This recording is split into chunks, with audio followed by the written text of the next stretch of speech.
anyone. They just make it unbearable for you to stay. Right. So you're thinking like that. I think that's what France is doing right now. They're trying to make it unpalatable. They try to make it. You know what I mean? They've reached how much they can take.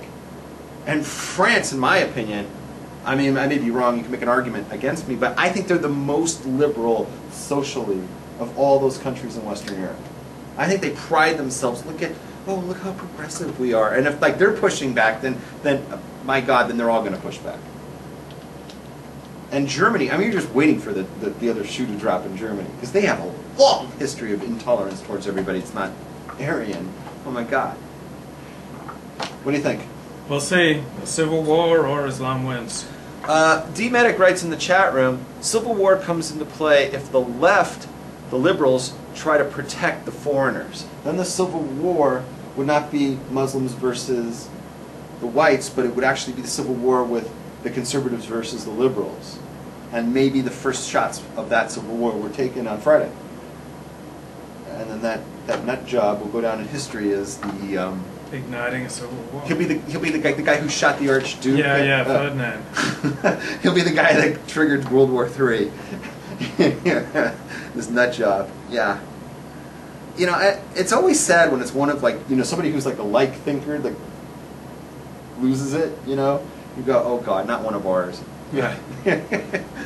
All right, what does the audience think about that? They're with us. Hands up or hands down.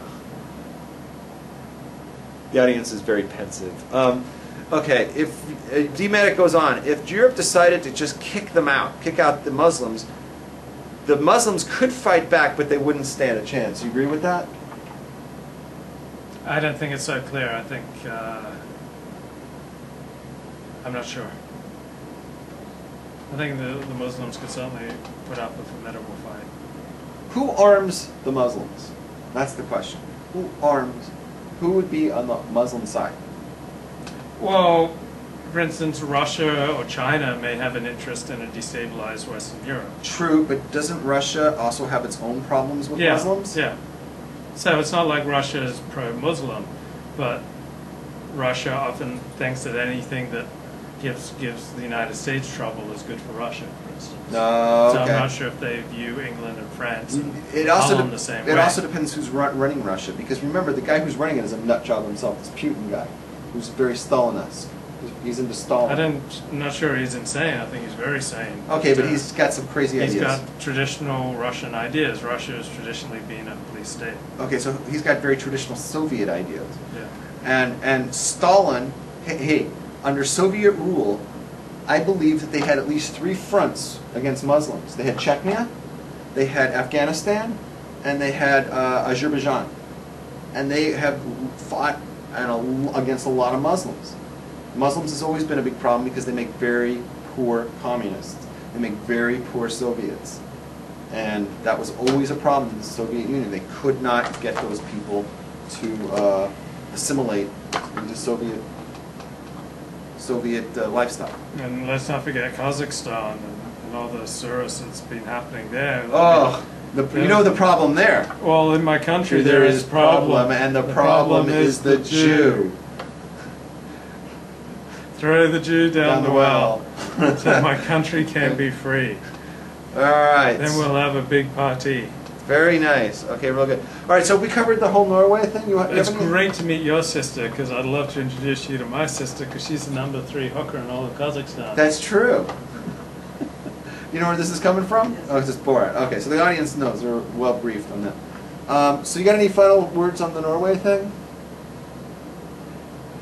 Just that we don't know much. For instance, I saw screenshots that showed that the killer's Facebook page at one point had nothing about being a Christian, and then after the shootings occurred, then it suddenly lists his identity as Christian. So I'm curious, how Christian is this guy? Is he really Christian? Did he go to church every week? And the difference between when a Christian commits terror and when a Muslim commits terror is that a Christian can't say, I'm blowing up innocent people in the name of Christ, because there's no sanction for that in the New Testament.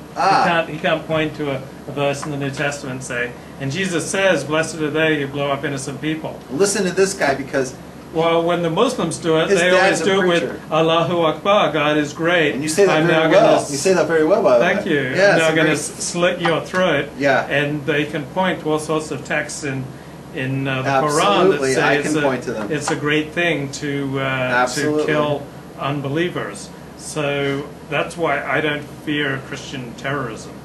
Like, it's not that Christians are perfect by any means, and Christians can definitely commit all sorts of horrible deeds, including terrorism, but they just can't, they never point to the New Testament. They never point to Thomas Aquinas or St. Augustine and say, oh, look, see, St. Augustine says it's a great thing to blow up non-Christians. So that's why Christian terrorism doesn't frighten me as much as Islamic terrorism.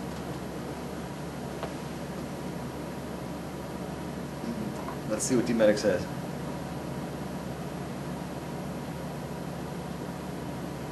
What do you think of that?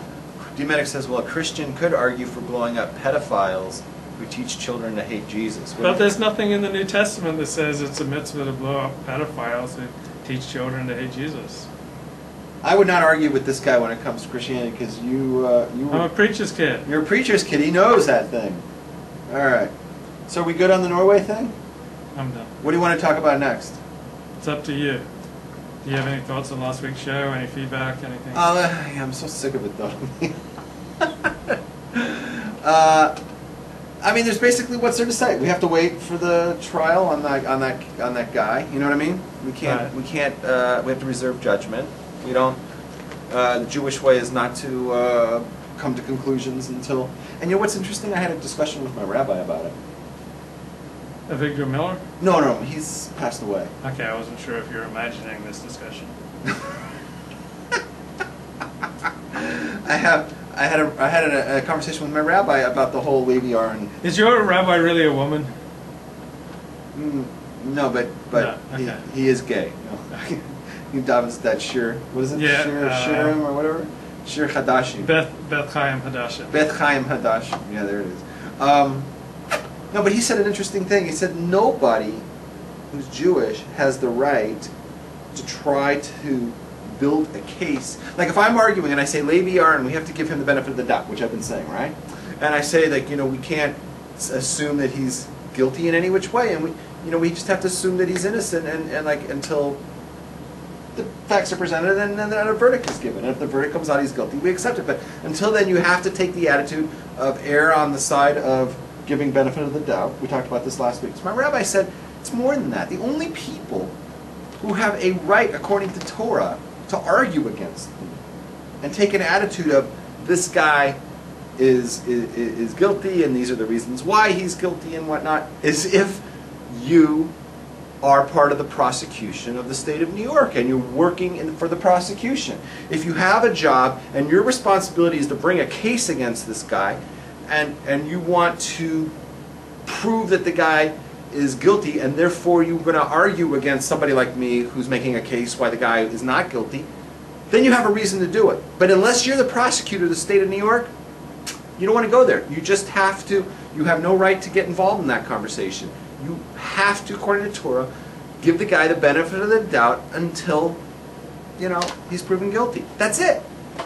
So I just wanted to bring that up. That's what my rabbi said. Well, there is one bright spot in our otherwise drab lives. We are going to have football this fall. Yes, we're ready for some football. You ready for some football? Bum, bum, bum, bum. Yeah, that went through today.